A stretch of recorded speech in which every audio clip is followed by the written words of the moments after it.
tema en firme sobre fisiología renal. En la clase anterior habíamos visto, bueno, el video anterior habíamos visto las generalidades de las funciones del sistema renal, que básicamente están representadas en este gráfico, que me parece pues muy bonito, del libro del profesor Mario Borkin.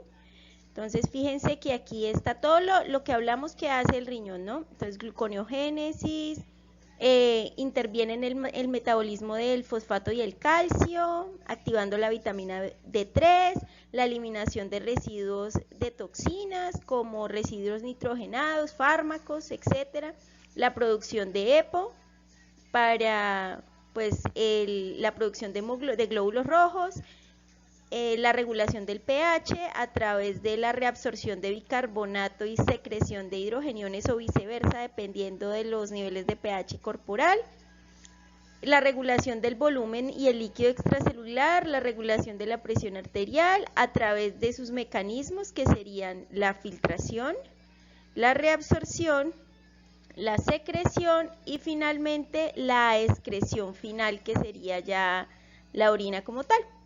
Entonces, fíjense que hay varias cosas que debemos pues hablar a lo largo de esta charla, ¿no? Entonces, hoy vamos a empezar con el primer tema, que será la filtración y cómo el flujo sanguíneo renal, pues la cantidad de sangre que llega al riñón, pues genera un flujo, una presión de perfusión renal, y finalmente esa cantidad de sangre que llega, pues es sometida a un proceso de ultrafiltración que después llega a los túbulos para generar los otros procesos que veremos en otros videos. Bueno, arranquemos pues. Para generar filtración glomerular, que es el primer proceso que se da en el glomérulo, pues por supuesto que tenemos una barrera de filtración que ya vimos en el video pasado, que tiene unas capas, y vimos la parte histológica general de esa barrera, y sus funciones principales son permitir la filtración de pequeños solutos de sodio, agua y urea, y generar diferencias de filtrado en los solutos de acuerdo a su tamaño y su carga. Dijimos que si las cargas son negativas y el tamaño es grande, pues no se van a filtrar, o por lo menos no lo van a hacer con facilidad. Entonces, a medida que la masa molecular de cualquiera de estas moléculas que quiera ser filtrada se acerque más a la albúmina, pues su filtración va a disminuir. Algunos solutos no se filtran si tienen carga negativa, porque producen repulsión electrostática, porque los proteoglicanos de los capilares y de la matriz extracelular o la membrana basal glomerular que está presente allí, pues está cargada negativamente. La filtración glomerular básicamente depende de la cantidad de sangre que llegue a través de la arteriola aferente, como lo vemos aquí. Entra una cantidad de sangre. El flujo sanguíneo renal aproximado es de 1200 mililitros minuto, que es casi lo mismo que decir 1700 litros al día de sangre, o sea, cercano al 20% del gasto cardíaco. Es bastante sangre, ¿cierto? Pero de esto sabemos que no todo puede participar en esta filtración. ¿Por qué? Porque ya sabemos que la membrana glomerular no deja pasar elementos formes, es decir, células. O sea que el hematocrito que tenemos acá, pues no va a ser filtrado. Así que lo que nos importa es el flujo plasmático efectivo, el flujo sanguíneo renal efectivo, que básicamente es el flujo plasmático renal, o sea, el plasma. El plasma es el que realmente se va a ultrafiltrar. Ultrafiltrar es el mecanismo por el cual pues este plasma pasa de estar en este capilar a estar en la cápsula de Bowman, como lo vemos aquí. Entonces, de estos 1200 mililitros al día, el 45% es hematocrito y el 55% será plasma. Recuerden que el hematocrito de 45% pues por supuesto puede variar, ¿verdad? Si eres hombre, si eres mujer, tu estado de nutrición, dependiendo del nivel de vitaminas que tengas, para cuántos glóbulos rojos puedes producir, etcétera. Pero vamos a tomar 45% para el ejemplo, ¿verdad? Si tu hematocrito es el 45%, quiere decir que tu plasma es el 55%. Y si esto es así, de estos 1200 por minuto, mililitros por minuto que llegan de sangre al glomérulo, pues 660 mililitros por minuto es plasma. Y eso es lo que se va a filtrar realmente, ¿sí? O lo que va a participar en esa filtración. Ahora, ¿todo se va a filtrar? La respuesta es no, lógicamente. porque acuérdense que las proteínas atraen agua y entonces van a evitar que se pasen hacia acá, pero sí una gran cantidad. Entonces ahora miremos esto. Bueno, solo para aclarar, por si están perdidos, la filtración glomerular entonces es un proceso para generar el paso del líquido o ultrafiltrado del plasma desde el capilar glomerular hacia el espacio de Bowman. Entonces es uno de los mecanismos que tiene el riñón. Ahora, esta filtración puede aumentar o disminuir dependiendo de lo que vamos a hablar aquí más adelante, y el resultado de esa filtración dará una cantidad de líquido por minuto que realmente se logró filtrar, o sea, lo que llamamos filtrado glomerular por minuto. Ahora, eso lo podemos estimar a través del cálculo de la tasa de filtración glomerular, que en un video que le llamaremos estimación o evaluación de la función renal, pues sabremos cómo sacarla. Bueno, pero por el momento, entonces estos conceptos para clarificar. De la cantidad que es el plasma filtrado, o sea, el flujo plasmático renal, ¿qué es lo que realmente se filtra? Es decir, ¿qué es lo que realmente pasa de la sangre hacia la cápsula de Bowman, si fuera esta? Bueno, pues solamente el 20%, ¿sí? Quiere decir que esos 660 o 625, como está en este ejemplo, de flujo plasmático renal, se filtran realmente 125 mililitros por minuto, ¿sí? O sea que 125 mililitros por minuto logran pasar hacia la cápsula de Bowman. ¿Qué pasa con el resto? Pues sigue su camino por la arteriola eferente, ¿sí? A este porcentaje del flujo plasmático renal que logra efectivamente filtrarse, que es la tasa de filtración glomerular, se le llama porcentaje de filtración.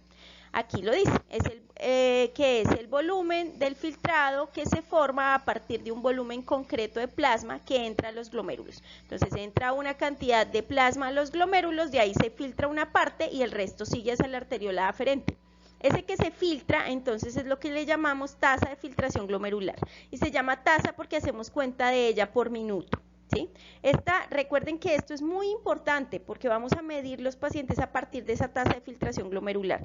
Si la tienen muy alta o muy baja, vamos a ver que eso tiene sus problemas y evidencia ciertas circunstancias clínicas. Así que por eso es que estamos aprendiendo esto.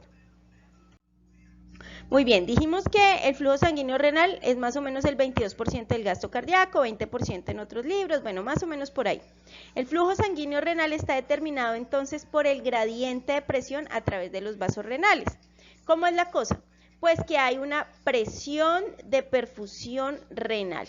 ¿De qué depende esa presión de perfusión renal? Pues de que haya una presión inicial, que será la presión de la arteria renal, menos una presión final que será la presión de la vena renal, ¿cierto? Esta diferencia me da una presión de perfusión renal, o sea, la presión con la que realmente llega sangre a los glomérulos como tal.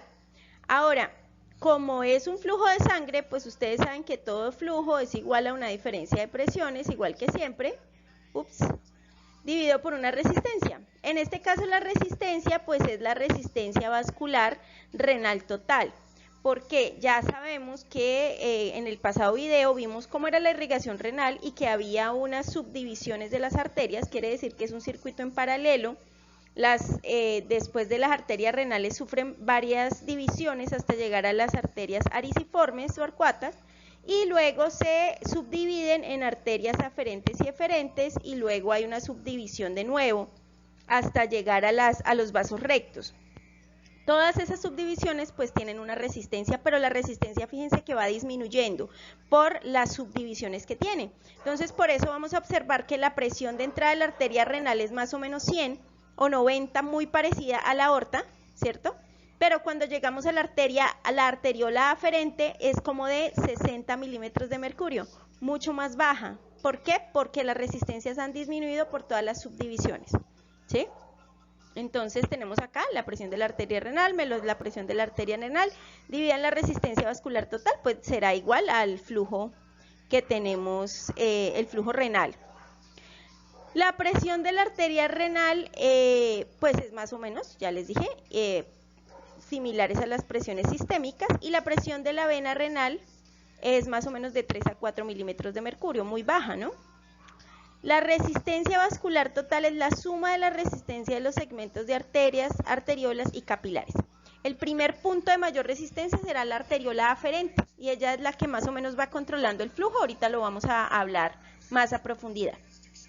Para que el líquido capilar glomerular pase al espacio de Bowman, pues es importante que haya una diferencia de presiones a favor de la salida del líquido.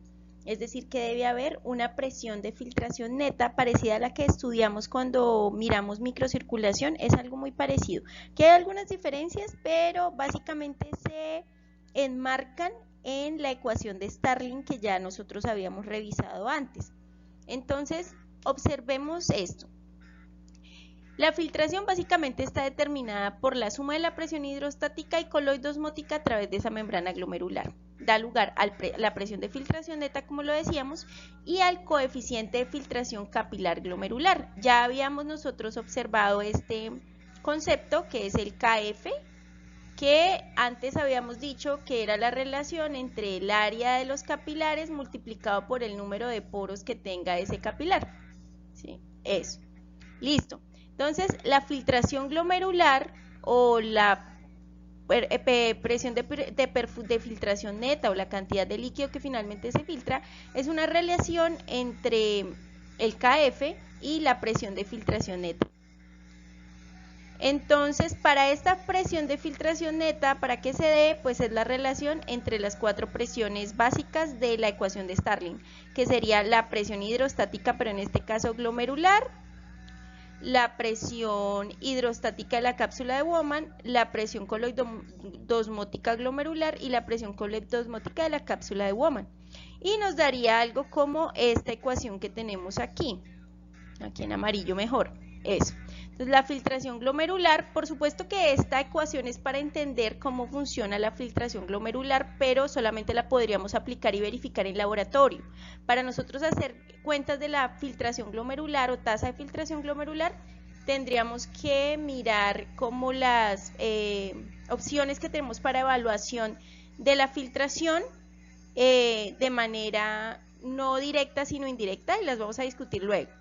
Bueno, por el momento, entonces la ecuación de Starling quedaría así. La filtración glomerular sería igual al KF y la presión neta de filtración neta, que sería la relación entre las 4 presiones. Entonces tenemos que la presión hidrostática glomerular menos la presión hidrostática de la cápsula de Bowman, ahí me da un valor, menos la relación entre la presión coloidosmótica glomerular y la presión coloidosmótica de la cápsula de Bowman, ahí me da otro valor. Recuerden que las proteínas hay que multiplicarlas por su coeficiente de reflexión. El coeficiente de reflexión ya lo hemos nosotros analizado, que es la cantidad, es un número adimensional, es decir, que no tiene unidades, y generalmente para las proteínas plasmáticas es de 0,8, que es la cantidad de proteínas que pueden pasar a través de una membrana, ¿no? Realmente son muy poquitas, casi todas chocan contra la membrana, ya sea por su carga o por su tamaño. Entonces, recordando esta ecuación, el glomérulo se comporta muy parecido como en microcirculación. Veámoslo en una gráfica. Esta gráfica, que es de la fisiología de Borón, nos muestra esta parte que estamos hablando. Entonces, fíjense que aquí está la arteriola aferente, ¿no? Aquí la vemos, la sangre entra por acá y entra con una presión hidrostática capilar. Esa presión hidrostática capilar es el resultado de la cantidad de sangre que logra entrar aquí, empujada por una presión impulsora que finalmente ejerce el corazón, por supuesto. O sea que la presión hidrostática capilar depende mucho de la presión arterial, ¿no? Si la presión arterial está baja, ya sea por falta de volumen o porque haya dificultades en la fuerza impulsora del corazón, pues va a haber una poca perfusión renal y esta presión hidrostática capilar va a estar disminuida. O sea, esta presión hidrostática capilar depende mucho del volumen sistólico, ¿sí? Eso sí es claro. Bueno, esta presión hidrostática capilar es una presión de salida, es decir, que empuja la sangre hacia el espacio de Bowman y es muy grande, es una presión de más o menos 60 milímetros de mercurio. Ahorita vamos a ver cómo se modifica. La segunda presión es la presión oncótica del espacio de Bowman, que es las proteínas que logran filtrarse que están aquí. Generalmente es una presión casi inexistente porque hay muy pocas proteínas ahí en condiciones normales, pero en condiciones normales, digamos que si hubiera o así fueran poquitas, sería una presión que atraería líquido hacia ella, o sea que tanto la presión hidrostática capilar glomerular como la presión oncótica del espacio de Bowman arrastran el líquido hacia el espacio de Bowman. Las otras dos presiones son la presión hidrostática del espacio de Bowman, que es el líquido que ya está en el espacio de Bowman que intenta regresar. Es una presión baja, pero digamos que se opone al flujo. Y la más importante de estas, que es la presión oncótica capilar glomerular, que es las proteínas que quedaron dentro de los capilares que no se ha podido mover, que mantienen el agua allí dentro, o sea que se oponen también al flujo. Esta es una presión muy importante y va aumentando a medida que se va filtrando la sangre. ¿Cómo así?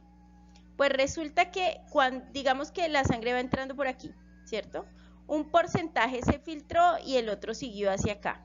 Este porcentaje que siguió hacia acá, pues ahora tiene menos agua y las proteínas están más concentradas. Quiere decir que esta presión coloidosmótica va aumentando a lo largo de la arteriola eferente. Observemos aquí ya con algunas mediciones que pueden variar en la literatura, pero más o menos es así.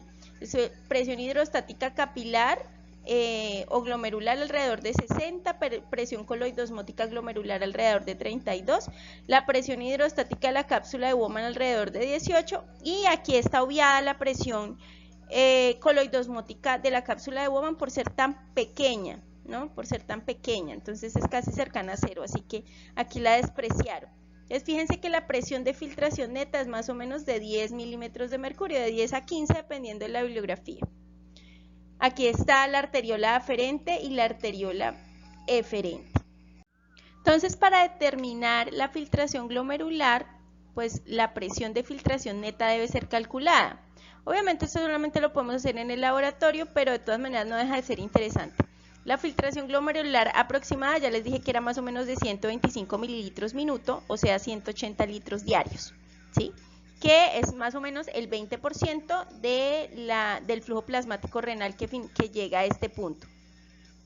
Ahora, el coeficiente de filtración normal es más o menos de 12.5 mililitros por minuto por milímetro de mercurio. Cuando ese KF o coeficiente de filtración aumenta, lógicamente que la filtración glomerular también. Y cada vez que yo modifico alguna de estas presiones, pues la filtración glomerular va a cambiar. Un ejemplo, si aumento la presión hidrostática, pues la presión de salida va a aumentar y eso aumenta la filtración glomerular. Si disminuyo esta presión, pues disminuye la presión glomerular. Si aumento la presión coloidosmótica glomerular, pues lógicamente esta presión de salida hacia aquí va a ser más pequeña y así sucesivamente. Entonces vamos a ver diferentes ejemplos y situaciones de qué cosas pueden alterar la filtración glomerular, incluidas algunas regulaciones o regulaciones tanto metabólicas y de sustancias locales que pueden regular el flujo sanguíneo renal. Bueno, establecimos que toda alteración de cualquiera de las variables de la fórmula de Starling para filtración glomerular, pues podría alterar la filtración glomerular final. Entonces, lo primero que podemos ver es que cualquier alteración del KF, es decir, el coeficiente de filtración, que normalmente es este valor, pues va a generar un aumento. Si yo aumento este KF, pues aumenta la filtración glomerular, porque recuerden que KF es la relación entre el área y el tamaño de los poros, ¿cierto? El tamaño de los poros que tiene ese capilar. Entonces, si el tamaño de los poros es más grande o el área es más grande, pues el KF aumenta. O pues viceversa, si el aire ya disminuye o el tamaño de los poros se vuelve más pequeño, pues el KF disminuye y es, digamos que directamente proporcional al flujo glomerular, al filtrado glomerular que se va a dar. Ahora, hay algunas patologías, como por ejemplo la diabetes, que alteran el KF directamente. Entonces, ¿cómo es que sucede esto? En principio, la diabetes solamente produce una especie de hipertrofia renal y eso, digamos que se mantiene más o menos la arquitectura normal, pero poco a poco aumenta la filtración glomerular y se produce un estado inicial de hiperfiltrado. Este hiperfiltrado se ha relacionado con niveles altos de óxido nítrico, ¿cierto? que hace que se vasodilaten sobre todo las arteriolas aferentes y pues genera que llegue más sangre, aumenta la presión hidrostática y pues genera mayor filtrado. Parece que esa producción de óxido nítrico se da porque la glucotoxicidad, digamos que agrede al endotelio vascular y ella en respuesta produce varios marcadores inflamatorios y además óxido nítrico, pues que es un fuerte vasodilatador, ustedes saben. Pero con el paso de los años, pues se producen cambios ateroescleróticos en las arterias renales y la barrera de filtración aumenta las células del mesangio. Ustedes saben que ellas producen matriz extracelular y eso termina por empezar a producir una especie de fibrosis. Con el tiempo el paciente tiene como microalbuminuria, ¿cierto? Va empezando a dejar filtrar proteínas y eso, pues las proteínas arrastran agua. Y con el tiempo, después de unos 20 o 30 años de tener esas condiciones, pues se da una patología que se llama glomeruloesclerosis. Y ahí ya se da una caída de la filtración glomerular, aumento de la creatinina sérica, albuminuria e hipertensión arterial ya por daño renal severo. Digamos que todo esto pues se debe tratar ya después la hipertensión y demás, es una cosa muy crónica, pero se podría, digamos, prevenir manteniendo la glucosa en un estado normal. Todo esto empezó pues por alteraciones del KF. Ahora vamos a ver cómo modificando cada una de las otras variables del filtrado, pues entonces puedo cambiar la cantidad de filtrado glomerular. Entonces cambiando cada una de las presiones de Starling. La sangre sufre modificaciones cuando se mueve desde la arteriola aferente, pasa por el ovillo hasta la arteriola deferente. ¿Qué quiere decir eso? Que una quinta parte de la sangre es filtrada, ¿cierto? Eso quiere decir que desaparece una cantidad importante de agua, lo que hace que la sangre de la arteriola eferente sea más espesa que la que entró, como por decirlo de manera coloquial. Quiere decir que el 20% aumenta en 20% la concentración plasmática de las proteínas, porque hemos perdido agua. Quiere decir que aquí las proteínas están mucho más juntas. ¿Qué efecto tiene esto? Pues que la presión oncótica del plasma de la arteria eferente ha aumentado bastante, lo que hace que esta, digamos, aquí, pues esté mucho más atrayendo mucha más agua. Eso tendrá un impacto importante cuando la sangre se mueva aquí a través de los capilares peritubulares, porque van a tener la digamos, propiedad de arrastrar agua hacia ellos, que eso lo vamos a ver más adelante en reabsorción. El punto es que cada vez que yo aumento la presión oncótica glomerular, el flujo glomerular baja. Digamos que esto es lo normal que pasa, ¿no? Es decir, que en la arteriola eferente las proteínas se concentren y ya está, y digamos que eso es algo que es fisiológico. Pero imaginen una situación donde la presión oncótica del plasma esté aumentada por cualquier razón, por ejemplo por deshidratación. Durante la deshidratación las proteínas están más juntas. Eso quiere decir que la presión oncótica glomerular está aquí, está más aumentada de lo normal. ¿Eso cómo va a impactar el flujo, la filtración glomerular? La filtración glomerular va a disminuir, ¿sí? Entonces fíjense que la relación entre los cambios en estos tipos de presiones pues generan impacto sobre la filtración glomerular. Entonces recuerden, si aumentamos la presión oncótica glomerular, pues eso dará como resultado disminución de la filtración glomerular, porque esta presión pues atrae agua, ya sabemos, ¿cierto? Por el contrario, si disminuyo la presión, si aumento la presión hidrostática glomerular, pues esta presión va a aumentar la filtración glomerular.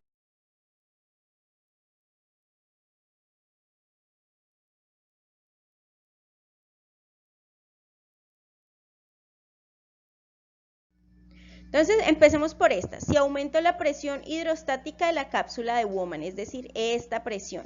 Si yo la aumento, primero, ¿por qué se aumenta? Si yo la aumento, quiere decir que a estas presiones que están aquí a favor del filtrado les va a costar un poquito más, así que la tasa de filtración glomerular va a disminuir, ¿sí? Ahora, ¿qué cosas podrían aumentar la presión hidrostática de la cápsula de Bowman? Cualquier cosa que genere uropatía obstructiva, como por ejemplo la hidronefrosis. Entonces, por favor, consulten qué es hidronefrosis, lo ponen en la caja de comentarios. Lo que les puedo decir de la uropatía obstructiva es que puede ser un cálculo alojado en un uréter, ¿cierto? O en la pelvis renal, que genera acumulación de presión, ¿cierto? El líquido se va acumulando porque no puede correr y esa presión se ve reflejada al final en cada una de las nefronas y eso aumenta la presión hidrostática de las cápsulas de Bowman, lo que disminuye el filtrado glomerular. Bueno, ya hablamos qué pasa si modifico la presión oncótica glomerular, es decir, que entre más la aumente, menos es la filtración, y ya hablamos qué pasa si modifico la presión hidrostática de la cápsula de Bowman. Si aumenta esa presión, pues el filtrado disminuye. Si disminuye, pues aumenta el filtrado. Y la última presión, que digamos que es muy importante, la más importante, son los cambios en la presión hidrostática glomerular, que además son la principal forma de regular la filtración glomerular. ¿Por qué? Porque es la presión más importante. ¿Por qué está determinada la presión hidrostática glomerular? Como les mencioné, está relacionada con la presión arterial, ¿cierto? Entre más aumente la presión arterial, pues la filtración glomerular va a aumentar más porque aumenta la presión hidrostática glomerular. ¿Qué cosas digamos que la hacen modificarse? Hay varias maneras de modificar la presión hidrostática. Una de ellas es aumentar la resistencia en la arteriola aferente. Si la arteriola aferente sufre vasoconstricción, es decir, aumenta su resistencia, pues deja pasar menos volumen hacia el glomérulo y eso hace que la presión hidrostática glomerular disminuya. Y por supuesto, eso hace que la filtración glomerular también disminuya, que finalmente esto es lo que nos importa, la filtración glomerular, es decir, la cantidad de líquido que se filtra hacia el espacio de Bowman. Si la resistencia de la arteriola eferente, es decir, la de salida, aumenta moderadamente, no de forma tampoco cerrada, sino que aumenta un poquito, es decir, que hay vasoconstricción de la eferente, que hace aumentar la resistencia, eso hace aumentar la presión hidrostática porque la sangre tiende a acumularse en el glomérulo y hace que la filtración aumente. Entonces, fíjense la diferencia entre los efectos de la vasoconstricción de la aferente y de la eferente. Si las resistencias de la eferente aumenta en exceso, ya eso hace que la filtración pues tienda a disminuir, pero pues esto sí sería algo malo, ¿no? Sí sería patológico. Veamos estos cambios de la presión hidrostática mejor con una gráfica. Entonces, observen aquí este primer ejemplo que sería pues como son las cosas normalmente, ¿no? Entonces, hay unas resistencias iguales, aquí está la presión de la arteria renal, 100, aquí está la resistencia de la arteriola aferente, que está en 1, y que genera una disminución en la presión capilar glomerular a 60, que fue el valor que más o menos le dimos. La resistencia de la arteriola eferente también está en 1 y la presión capilar peritubular, o sea la presión ya de salida, está en 20. Fíjense que las presiones pues obviamente van disminuyendo porque nada más el roce de la sangre contra las paredes hace que la energía se vaya convirtiendo en calor y en otras cosas. Entonces la presión va disminuyendo. Ok, entonces fíjense en este ejemplo. Aquí hay un aumento de la resistencia en la arteriola aferente, ¿sí? O sea, quiere decir que hay vasoconstricción de la aferente, lo que les estaba mencionando en la diapositiva anterior, y acá hay disminución de la presión en la resistencia de la eferente. Esta está vasodilatada, esta está vasoconstriñida. Pero fíjense que eso hace que la presión capilar glomerular disminuya. Debería estar en 60, bajó a 40, y esta disminución de presión va a hacer que la filtración glomerular, pues lógicamente sea menor. ¿Sí?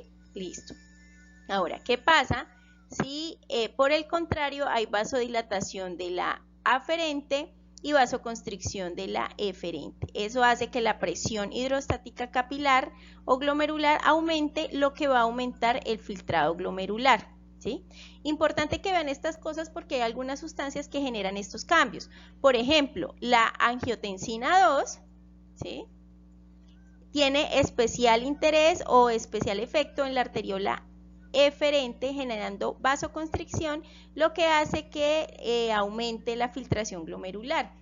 Hay otras sustancias como por ejemplo la adrenalina, ¿cierto? La noradrenalina, por efecto del simpático, genera vasoconstricción en ambas arterias, ¿sí? Lo que finalmente disminuye la tasa de filtración glomerular porque cierro ambas. Y así sucesivamente. Ahorita miraremos con más atención, digamos, los mecanismos de regulación del flujo. Ahora observemos esta gráfica con atención. los capilares glomerulares y peritubulares van cambiando las presiones de las que hemos estado hablando. Entonces ya habíamos dicho que la presión hidrostática glomerular, más o menos de 60 o 50 al ingresar, disminuía al salir. Aquí está un poquito más baja, 47. La presión coloidosmótica, que estaba en 25, subió a 35. Entonces ya sabemos que aumentó por la concentración de proteínas y esta disminuyó por la pérdida de agua. Entonces fíjense que aquí ya pues se produjo la filtración. Ahora, cuando la sangre va hacia la arteriola deferente y llega a los capilares peritubulares, obviamente que esa sangre también tiene unas presiones. Y fíjense aquí lo interesante, la presión hidrostática capilar ya ha bajado mucho más, ¿cierto? Y la presión coloidosmótica se mantiene alta. Eso quiere decir que esta presión coloidosmótica va a forzar la reabsorción de agua. Esto es muy importante para los procesos de recaptación de agua, porque como ya nosotros hemos visto, la filtración es de 180 litros al día. Y usted no orina 180 litros al día, ¿no? Uno orina, no sé, máximo, pues unos 2 litros o 1,5 litros. Si uno es chaparrita. Entonces, mirar este proceso de reabsorción que vamos a ver en otro video, pues también está dado por la presión hidrostática de los capilares, la presión coloidosmótica de los capilares peritubulares, que ahora está más alta y atrae agua. Entonces fíjense aquí que después de que se ha dado proceso de reabsorción, pues se diluyen un poco más las proteínas y la presión alcanza a bajar un poquito. Estas son las presiones tanto de las proteínas como la presión hidrostática del líquido que se encuentra dentro de los túbulos, ¿no? Entonces ahí también hacen un movimiento y si uno resta esto, pues se ve que el agua tiende a reabsorberse. Obviamente eso se va modificando a través del túbulo porque se van modificando las condiciones de ese líquido que se filtró.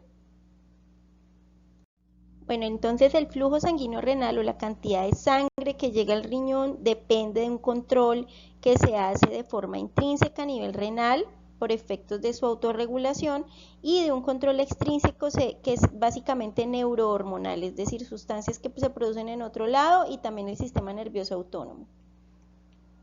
Bueno, entonces como les decía, la regulación del flujo sanguíneo depende de su autorregulación y de una regulación exógena.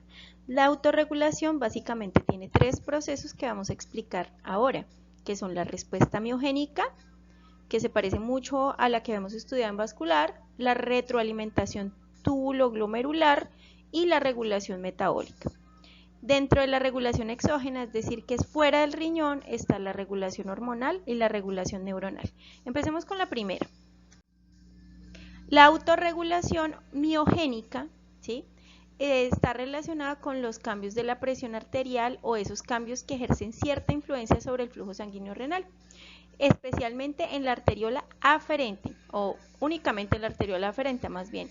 Funcionan cuando la presión varía entre 80 y 140 milímetros de mercurio la sistólica, para mantener, digamos que el flujo sanguíneo renal más o menos estable. La presión arterial, si aumenta el tono arteriolar aferente, o sea, quiere decir que hay una vasoconstricción y eso hace que disminuya un poco la presión hidrostática o se mantenga la presión hidrostática capilar glomerular y no sea víctima de aumentos súbitos. Esto está relacionado con canales de calcio que se activan operados mecánicamente, es decir, por la distensión que sufre la pared arteriolar cuando aumenta la presión. Como consecuencia de este estiramiento, entonces lo que va a haber es que habría como aumento de los niveles de calcio citosólico, lo que generaría pues contracción del músculo lisovascular y llevaría a una vasoconstricción. Por el contrario, si hay disminución de la presión arterial, pues lo que vamos a ver es que va a haber una dilatación arteriolar que va a tratar de mantener el flujo sanguíneo renal constante. Inicialmente protegerá a la filtración glomerular como el flujo plasmático renal para que sea más o menos estable. Como les digo, obviamente eso tiene unos límites, ¿no?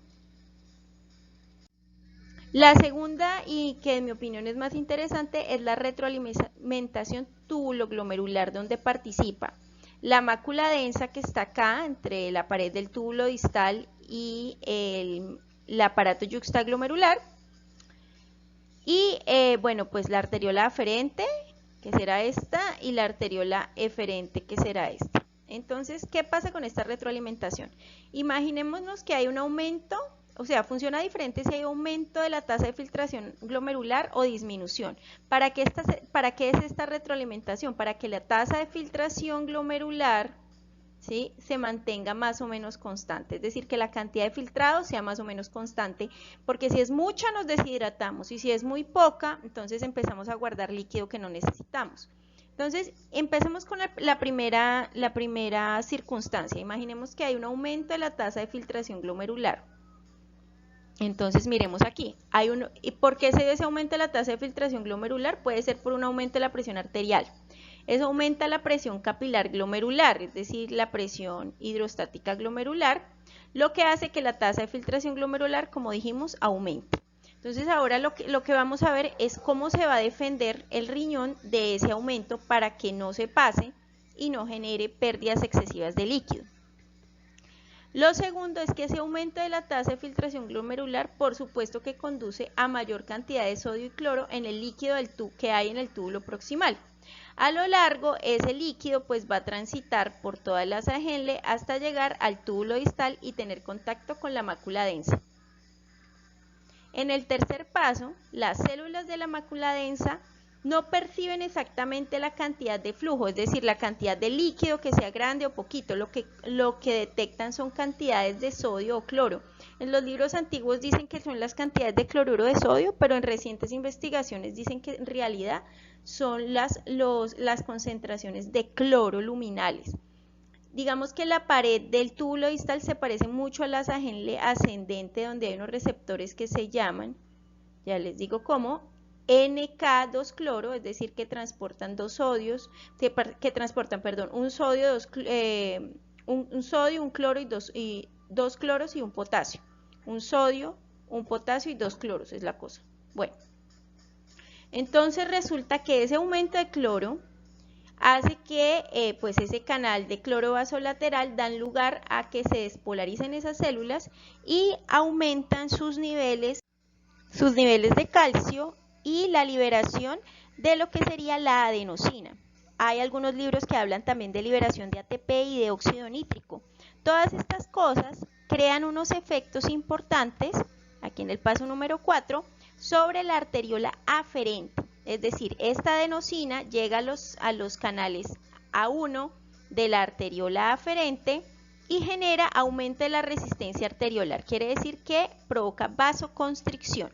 Y esa vasoconstricción va a generar que se disminuya la tasa de filtración glomerular, contrarrestando la que teníamos al inicio. Entonces, fíjense que es todo un círculo que nos lleva al control de la tasa de filtración glomerular, que inicialmente está aumentada porque en este ejemplo se aumentó la presión arterial. Muy bien, si el caso es contrario, es decir, que hay una disminución en la presión arterial y eso disminuye la presión hidrostática glomerular, el flujo plasmático renal y la tasa de filtración glomerular está disminuida, entonces el mecanismo de retroalimentación túbulo glomerular va a reaccionar diferente para compensar y aumentar la tasa. Entonces, ¿cómo sería? Bueno, ya pasó lo de la disminución, entonces en segundo paso sería una disminución de la tasa de la filtración glomerular, que igual habría menor cantidad de sodio y cloro en ese líquido filtrado, que pasa al líquido del túbulo proximal y a la larga llegará a la mácula densa, que sería pues aquí. En el paso 3, ya cuando el líquido llega al túbulo distal y tiene contacto con la mácula densa, esa baja carga de sodio o de cloro o de ambas, la célula de la mácula densa las va a detectar, pero en este caso lo que va a haber es que una liberación de prostaglandinas liberada mediante la inducción de la ciclooxigenasa 2, que va a permitir toda esa cadena, y esa prostaglandina 2 lo que va a estimular es el siguiente paso, que son los receptores EP4 de las células granulosas para producir renina. Esas células granulosas pues hacen parte del aparato yuxtaglomerular que había mencionado anteriormente, y allí es donde se genera la renina. Lógicamente ustedes ya la han agarrado, el hecho de producir renina desemboca toda esa cadena de renina, angiotensina 1 y 2, que finalmente van a generar vasoconstricción de la arteriola eferente, por efecto de la angiotensina 2 sobre ella, lo que generará un aumento de la presión hidrostática glomerular. Como dije, cuando uno vasoconstriñe la eferente, pues se supone que aumenta la presión hidrostática glomerular y eso va a mejorar la tasa de filtración glomerular. Si no lo entendieron, por favor repítenlo porque esto es súper importante.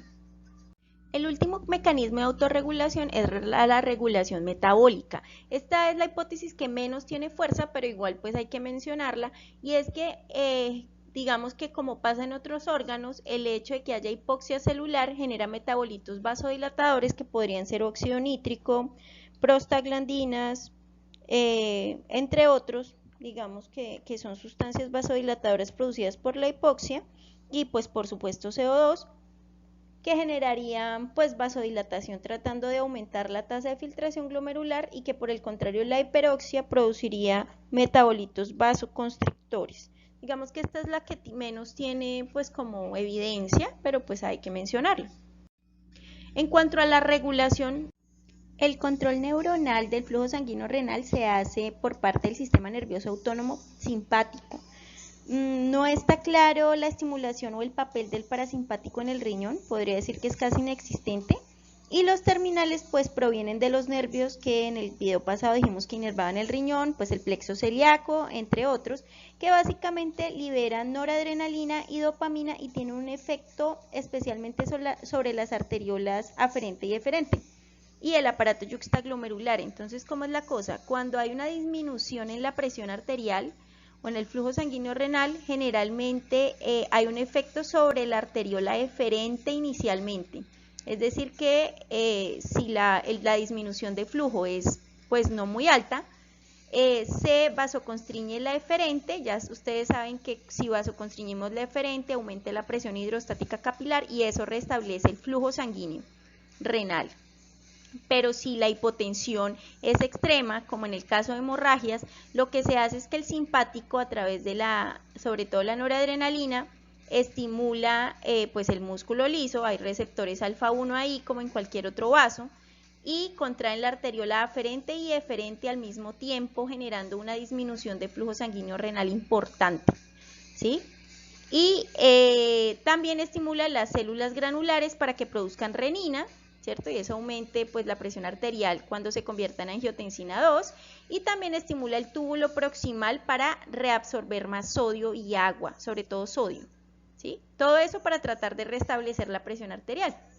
Pero digamos que ustedes dirán, pero si está baja el flujo sanguíneo renal, ¿por qué lo baja más al contraer las dos arterias en hemorragias graves? Para no perder líquido, para no perder, por medio de la orina, no perder agua que se necesita, y más bien redistribuir ese flujo a órganos vitales como el corazón y el cerebro. Ahora, ¿qué pasa si pasa mucho tiempo en que las dos arterias estén contraídas? Pues nos vamos a ver enfrentadas a un proceso que se llama pues necrosis tubular aguda, que es pues que las células van a empezar a morir por falta de flujo sanguíneo. Sobre todo las células que son más vulnerables a esto son las del epitelio de la asa ascendente gruesa, porque como tienen alta actividad metabólica, pues sufren primero la isquemia, y es allí donde se da sobre todo la necrosis tubular aguda. Es de las causas más frecuentes de insuficiencia renal aguda. Estas neuronas también pueden, digamos, secretar dopamina. La dopamina es una sustancia que tiene varios receptores, pero aquí la actividad se vería sobre la arteriola aferente en unos receptores que se llaman dopaminérgicos de tipo 1 y crean vasodilatación. Entonces, eso va a aumentar el flujo sanguíneo renal a la larga. Digamos que antiguamente, eso ya no se hace, pero antiguamente le ponían a los pacientes en UCI dopamina a dosis bajas para estimular estos receptores y producir vasodilatación renal y en cierta medida proteger el riñón. Repito, eso ya no se utiliza. Bueno, en cuanto a la regulación hormonal, entonces tenemos varias sustancias que son liberadas tanto por el endotelio como el aparato yuxtaglomerular. Entre ellas tenemos la endotelina, que ustedes ya saben cómo funciona porque lo vimos en microcirculación. Está liberado por el endotelio sobre todo lesionado y genera gran vasoconstricción y por supuesto disminución del flujo sanguíneo renal. En cuanto a la vasopresina, que es pues producida en el hipotálamo y secretada por la neurohipófisis, ella se secreta básicamente en estados de deshidratación e hiperosmolaridad. Su acción vasoconstrictora a través de los receptores B1 es contraer ambas arterias y disminuir el flujo sanguíneo renal. La vasopresina también tiene efectos, pero ya en el receptor B2, en el túbulo colector, que ejerce una acción ya de reabsorción de agua, ¿no?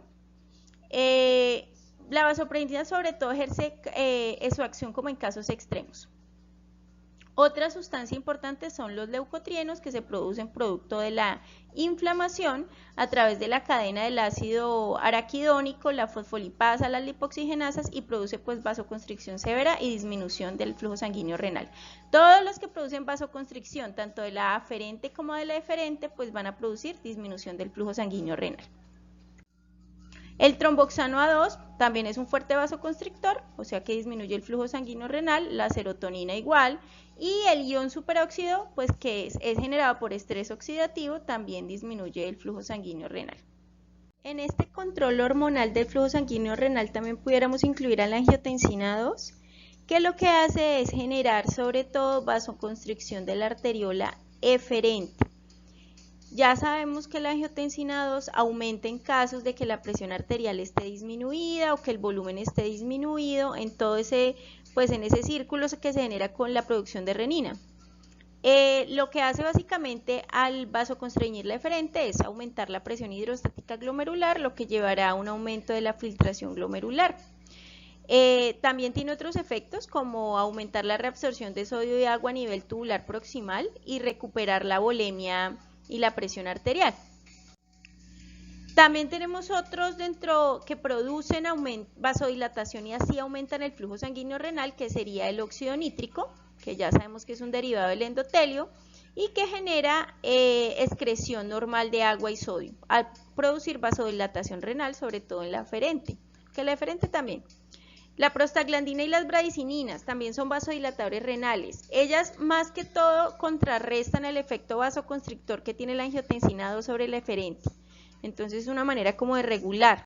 Bueno, y finalmente estas son algunas otras situaciones que también están relacionadas con el control hormonal que aumentan la filtración glomerular, como son las dietas ricas en proteínas, la disminución de la sensibilidad de la retroalimentación túbulo glomerular y el embarazo. Necesito que averigüen cómo estas tres situaciones terminan por aumentar la filtración glomerular.